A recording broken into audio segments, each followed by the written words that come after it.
form. It's the Odetticron avian reptile form. These guys are from Nibiru and also Tiamat. Okay, if we're going to go, most of these are located on Nibiru now, and Nibiru is the one that dips in and out of the Phantom Matrix because they have it on an artificial orbit. There's also a planet called Tiamat that was a piece of Terra, our density 2 level of Earth, that got blown off 550 million years ago, and they hijacked it and took it into Phantom, and they named it Tiamat. This is why they like to tell us, oh, well, Earth used to be part of our planet Tiamat. It's like, not exactly. Tiamat used to be part of our planet Terra in density 2. So that if you read any of the stuff that comes out from the Pleiadian, Nibiru, and Anunnaki, they'll give you this whole line of nonsense, and they'll use words like this, but they'll tell you that they created you. It's not the truth. All right, so these guys work together most of the time. The Tothenki group and the Enlil Odetticron group, they're associated with Nibiru, Tiamat, and a place called Avion, Lyra. They were the ones that had been involved 250 billion years ago, where their original founders groups had gotten twisted, and they were from the Gate 11 planet, Avion in Lyra. And they're the ones that blew up Stargate 12, and it almost took this whole time matrix down 250 billion years ago. Okay, these are these guys. That Avion Lyra association is their highest level of D11 frequency, where they're attached to Gate 11. They have some of the Gate 11 codes. This is what they're trying to do. They're trying to take over this time matrix in the Phantom on reverse from Gate 11 on down, where they control the Templar, but it won't have 12 stargates. It will only have 11. And that's where they're trying to sever the natural creation currents. Okay, you have Tothenki Zephalium, Enki, Enlil, Odetticron. These guys used to fight with each other over Egypt, and there's certain periods of time they raided Egypt, and they were trying to mine gold here. And they used to get in fights with each other because nobody wanted to work as the slaves in the mines. That's where they came up with the idea of making the Neanderthals. But then we have another group called the Marduk-Satane Draman Anunnaki. Now, Marduk Anunnaki are another group that originally started from Nibiru. They have the aquatic ape base, which is where all of these Nibiru and Anunnaki groups have the base aquatic ape, but then they're combined with other things. These guys combine with the Omicron Draconians, the dragon moths. They run a Draconian agenda as opposed to an Anunnaki agenda. The Satane is a family line. That's where we got the concept of Satan. That's where that comes from. And Lucifer came from the same place, and they're not the same people. Then there's some teachings, the Thoth teachings will teach you that Lucifer and Satan were two different people. They'll still put them in the context of the mythology, but they tend to make a difference, a distinction, where Satan was one person or nasty angel, and Lucifer was another one that was actually better, but then did some things they got in trouble for. So there are teachings that actually out there that actually do show you that they're two different people. The Marduk, Satane, Draman family lines are affiliated with something. They used to be affiliated with the crocodile cults in Egypt, where they were worshiping the crocodiles and all that kind of stuff. They were very popular in Sumeria. Native Americans were infiltrated by these groups, the Akkadians and the Russians. That's their primarily affiliation with the Russian family lines. They're associated with something called Draman the Dragon Queen. And this stuff has been surfacing on the internet recently because these guys are making contact with people, and most of it, unfortunately, is coming through the Native Americans, where they don't realize anymore, they don't have the history anymore either, who they're looking forward to, because there's a bunch of them sitting there waiting for the Dragon Queen to come back, for Draman the Dragon Queen to come back. Well, this is the head honchos of this group. These are not nice people. These are the ones that they created the Set school in Egypt, where there's this different group of mystical teachings in Egypt, the Set school. They did that in competition with the other Anunnaki groups, Osiris and all those guys. Then they also did something called the necromancy. This is a book that's referred to as the Satanic Bible. It gives all sorts of interesting incantations and things that you can do to evoke things that you really don't want to evoke, and really get yourself tied into full possession if you really work with the necromancy. It's the book of the dead, or the book of the living dead. It can teach you how to rise things from the dead when you're not supposed to, all sorts of things. And the other guys that work with necromancy are the Necromaton. That's where the name actually comes from. It was like a set of teachings that the Necromaton Andrami and the ones that like the Dracs made with the Marduk, Satane, Draman, Anunnaki lines, who are Drac agenda. Real good. Well, I'm almost done. There's two more in here. Now I'll let you escape for dinner. Yeah, and then we'll hit the fun stuff, because we're gonna have fun when we start to. I'm looking forward to the connections being made. When you're, oh my God, that's how we got here. It makes perfect sense when you start to see the events and how they unfolded. So we'll do that after dinner. But before we go, there's two more we can get to know. All right, one is the Marduk-Luciferian Anunnaki. Now again, that's out of that particular Marduk family line of the Nibiruan Anunnaki originally. They're the aquatic apes. Now, they're crossed with the Toth-Enki Lulatan family line. Okay, so remember the Toth-Enki groups were the ones that had Zeta gene codes in with them. So they had a reptilian line in with them.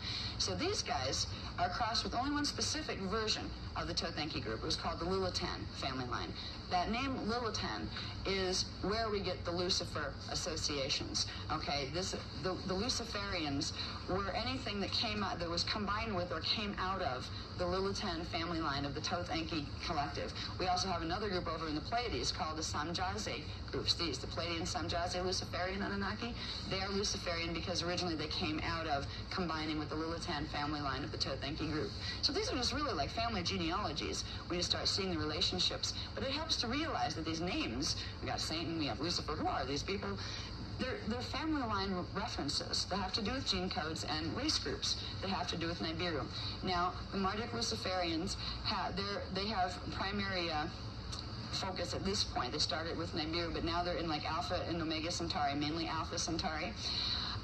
They're affiliated with Tiamat and a bit with Nibiru, but not as much. These guys assisted in putting the Nibiru dotted crystal grid in the net, 25,500 BC. So all of these Anunnaki groups are affiliated with Nibiru and with Tiamat and with Alpha and Omega Centauri. These are the ones that were responsible for raiding the place 25,500 BC, where they put in the Nibiru dotted crystal grid. Then they have been progressively raided by other things that came in after, when the wormholes were made in 10,500 BC. The last group, this is the Palladians. Do you ever look at the New Age section in a bookstore? There are Palladians everywhere. There are Palladian channels popping up everywhere, and they have been for at least 10, 15 years, some longer. The Palladians are not just that. I mean, you could call us Earthians, and it's not going to tell you a lot about us, right? We're Earthlings. What does that mean? Well, we probably come from Earth, okay? There's a lot of different groups here. It doesn't tell you anything. The word Palladian is most often used just so we don't worry about who they might be. They're an Anunnaki strain. They're called the Palladian Samjaze Luciferian Anunnaki because Samjaze is a personification. It's actually part of their family name that they take on, and there's this female that presents herself as Samjaze, and I met her once. I said, don't even talk to me. I remember you from about 25,000 years ago, and I don't like you now either. But she looks like a Barbie doll, okay? I mean, the long blonde hair and the overdeveloped upper half, and the little shiny spacesuits, and you know, this type of thing, because she's presenting herself in the image she thinks we'll respond to. Yeah. I feel bad for the man called Billy Meyer because he was having things with this person. And what they do is these are the tricksters. The Palladians are the tricksters. And in some of their channeling stuff, they'll even tell you that. You know, but you think it's, oh, well, you seem nice and you're talking to us about all sorts of really neat stuff. Now you're telling us you're tricksters, but, well, that must be okay then, right? No. You know, they're really tricking you because what they're doing is they're trying to take over like everybody else is.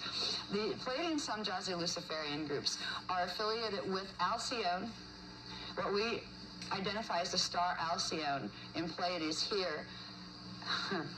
I might as well drop this one here. When we get to density 2, I talk about that place called Tara, that's Earth's counterpart planet. What we see as Alcyone from density 1 is Tara in density 2.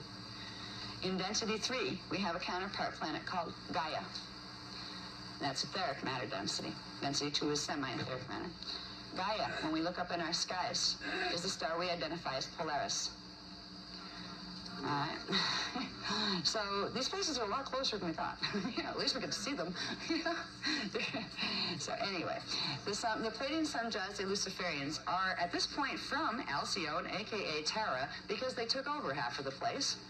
They took over part of Tara. That was part of the reason why the whole Earth missions had to be done, because 550 million years ago, they decimated Tara and almost blew it up, and half of it ended up down here where it had to re-evolve. That's how we got back down here. These guys work with something called, they work with the Nibirian dotted crystal grid and the net, but they have something called the Phoenix APIN system. Now this is attached later when they put the wormhole in. The Phoenix APIN system is attached to the Phoenix wormhole. And these guys tend to work a lot with, they'll work with the White Eagle guys. Okay, remember the White Eagle APIN system is the one hijacked by the Necromaton Andrami. It used to be ours. It was a Gold Eagle then. And they hijacked it. Necromaton Andramis have that. These guys usually work with them. So you have the White Eagle and the Phoenix tend to work together unless they're having disputes. What we have interesting, there's a song that, I forget who wrote that song, who sang that. There's a road, if you can't be with the one you love, love the one you're with. There's a line in there. And the eagle flies with the dove. This was a coded song, and the guy who wrote it didn't know that. Steve Stills. Yeah, okay, Steve Stills, yeah. What this meant was the fact that the eagle, all right, usually the eagle and the Phoenix were hooking up together. This is when there were deals being made by the Jehovian Anunnaki dolphin people, right, with the Necromaton Andramis. The Necromaton Andramis had the eagle. The eagle grid, and the dove grid belonged to the other one. So this stuff comes out in people. It comes out in our societies, and we don't realize the coding. But when we go into the history from 1916 up, and it's not going to be a long, laborious thing. It's just some major key points that get the message across. We're going to see how all these creatures were siding with each other and who was siding on which side. It helps if we can begin to remember each one of these collectives. I mean, the names are long. They're Palladian, Nibirian, Ashayana. Who was that again? The easiest way to remember them is by the APIN system that they use. We have doves, we have falcons, we have eagles, we actually have lions in there. That one's ours. Okay, we have the great lion that the Sphinx was actually modeled after its original. So when we get into the APIN systems, tomorrow I'm going to have the maps ready for those. It's going to be a long night. But I will have those ready.